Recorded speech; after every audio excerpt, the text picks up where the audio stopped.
જ્યાં સુધી આપણી કાચી ત્યાં સુધી આપણે સાધના કાચી. રેણી એ ભક્તિનું સ્વરૂપ છે. રેણી એ મા છે સાધકની. રેણી એ શક્તિ છે. રેણી એ નારાયણી છે. આ આપણે પાકું કરવાનું છે. બરાબર, કંઈ કરવાની જરૂર નથી. આગળ નિશાળું નહોતી.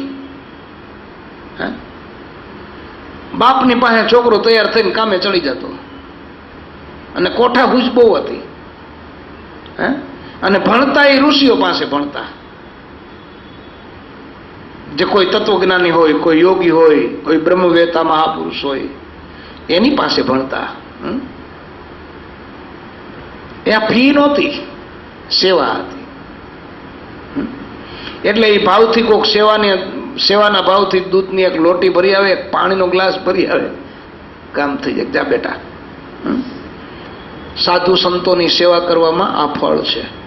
એને રોટલા ખવડાવવા. મારા બાપા એવું કહેતા કે ગુરુ ઘરે આવે ને એને તમે જમાડો, એને પેરામણીઓ કરો. એ ગુરુ ભેગા ઘરે આવ્યા નહીં, જયમાં એટલે એ ભગવાન જયમાં.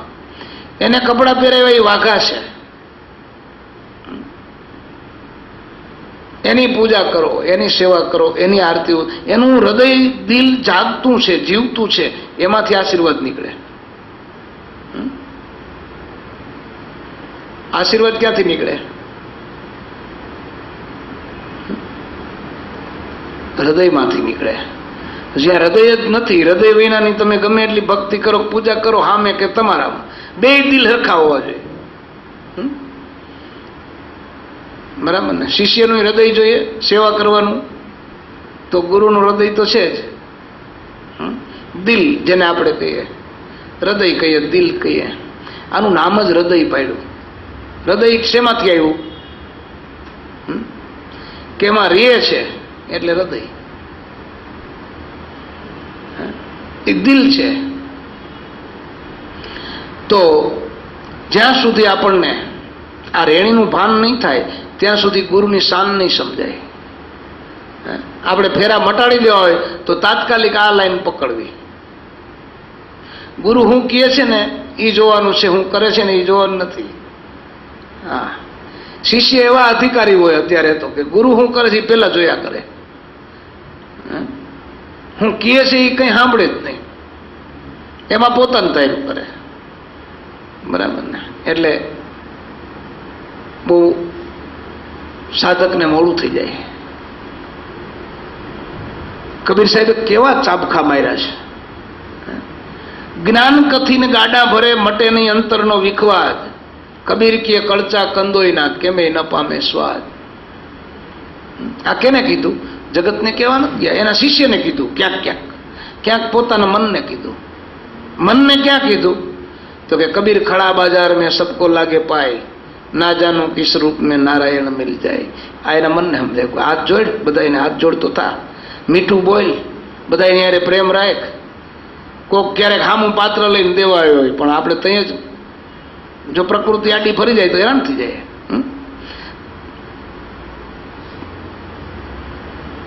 પછી બીજું શું કીધું?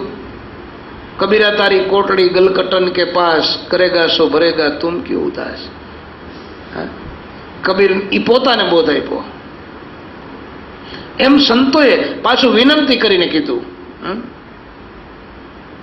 વિનંતી કેવી? જુઓ, સંતોની પ્રાર્થનાઓ કેવી, સમાજ માટે, આપણા માટે, આ જગત માટે, ધર્મને માટે. એ જીવાય બેલી મારા, એ બેલ પે તમે આવજો રે.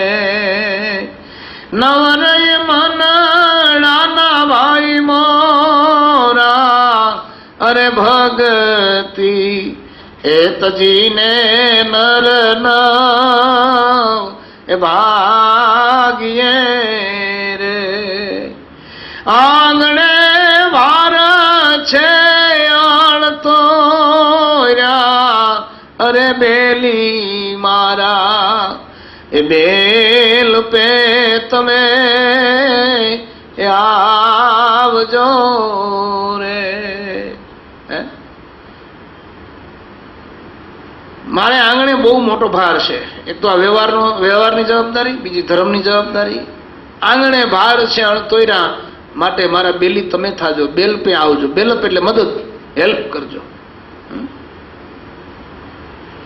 આવી રીતે આપણા સંતોએ આ સમાજને પણ કીધું છે, આપણને પણ કીધું છે, પોતાના મનને પણ સમજાયું છે. સદગુરુના ચરણમાં પણ પ્રાર્થનાઓ કરી છે. હે નાથ, બીજું કાંઈ નહીં.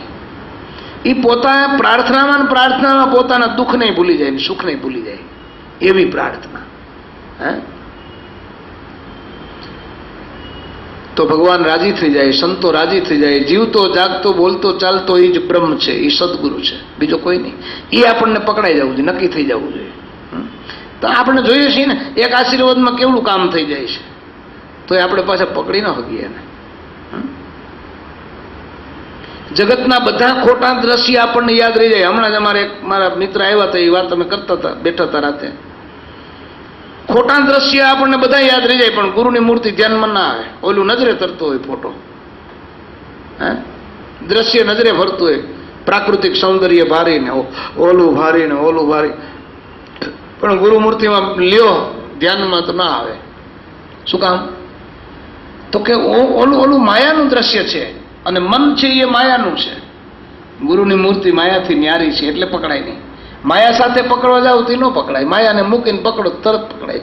બધું ભૂલી જાવ, વિચારોને, મનને, ચિત્તને, અહંકારને, પ્રાણને, ઇન્દ્રિયોને, શરીરને ભૂલી જાવ અને પછી ધ્યાનમાં બેહો, તરત પકડાઈ જાય. એટલે ગંગા સતી શું કીધું કે આ નુરત અને સુરતથી નિજ નામને પકડો પાનબાઈ, જેથી થાય હરિની જાણ. આવી રેણી, આ રેણીમાં વર્તવું, રેણીમાં હાલવું, રેણીમાં રહેવું, તો બહુ મોટું કામ થઈ જાય. એટલે ભગવાન તો આપણે ઓળખવા છે, પણ ઓળખવાનું સાધન આ છે, એ મૂકી દઈએ આપણે, બીજું કરીએ. શું સાધન છે? ભગવાન આપણે ભેળા છે, બાયણે નથી, આઘા નથી, રોમે રોમમાં છે, પલે પલ છે, ક્ષણે ક્ષણ છે, શ્વાસે શ્વાસમાં છે, શબ્દ એ શબ્દમાં છે, એનો જ ગુંજારવ છે. એ જ આકોટા પડકારા આપણી અંદર કરે છે, ફૂફાડા મારે છે. પણ એ રેણીથી ઓળખાશે. એ સદગુરુ આપણને રેણી શીખવાડે. જ્ઞાન તો શાસ્ત્રમાં છે, ભગવાનના નામે એ શાસ્ત્રમાં લખ્યા છે, પણ ગુરુ મળે ને તો એ શીખવાડે. ભજન કેમ કરવું, સેવા કેમ કરવી, સમરણ સત્સંગ કેમ કરવો, વર્તમાન કાળના જે સંતો હોય એની સામે કેમ રહેવું, એ શીખવાડે. પાંડવોના વખતમાં આખી લડાઈના યુદ્ધ હતા, પણ એમાં પાંડવો ચલાયમાન ન થયા. કૃષ્ણએ કીધું એમ કર્યું બસ. કુંતાએ પણ એમ જ કર્યું. એ ડૈગા નહીં. ઓલું છે ને કંઈક છે ભજન, મીરાબાઈના દુખડા જોવા એ મેદની એની શ્રી, એ મન વિચાર કરી લે, એ જેના કુળમાં જા જા, કલેશ રે જેના ઘરમાં જા જા, એ કલેશ રે. એમાં એક શબ્દ મેં ઉમેર્યો છે, એ જેના ઘટમાં જા જા, કલેશ રે સમજેલ મનડા કોઈના એ ડગે નહીં. ક્રોધ આવે એટલી જ ઘણી સહન કરવાનું, બાકી તો હોળકળાના હોય. વાસના વ્યાપે એટલી જ ઘણી સહન કરવાનું, બાકી તો રેડી જ હોય. આ મન કેવું ડાયું છે. એવી રીતે સદગુરુ જ્યારે કહે ને એમ કરવું ને, બસ એટલી ઈ પલને જાણવાની છે. બાકી તો મેળાએ બધું કરતા હોય આપણે. કેટલી મહેનત કરીએ લ્યો આખો દી, વાથી વાન વાથી વાં વાથી વાન વાથી વાળિયા પટ્ટીઓ કરીએ જ છીએ.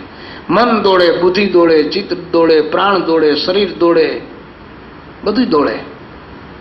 પણ જે સમયે જે ગુરુ બોલ્યા એ પકડી લેવું, એ તરત કરવું, હોશે ને ભાવે ને પ્રીતે, બસ એને રામની ઓળખાણ થઈ જાય. હું તો એમ કહું કે એને જ રામ કહેવાય. ઓળખવાનું પછી દુનિયાને રીએ કારણે કર્યું હું એમ. આપણે શું કામ વિચારીએ? જગત નો વિચારે એવા કામ કરીએ. જગત આપણે વિચારીએ જ છીએ ને, કબીરે શું કર્યું આવું, રામને આવું શું કરી ગયા, કૃષ્ણ શું કરી ગયા, મીરા શું આવું કરી ગઈ.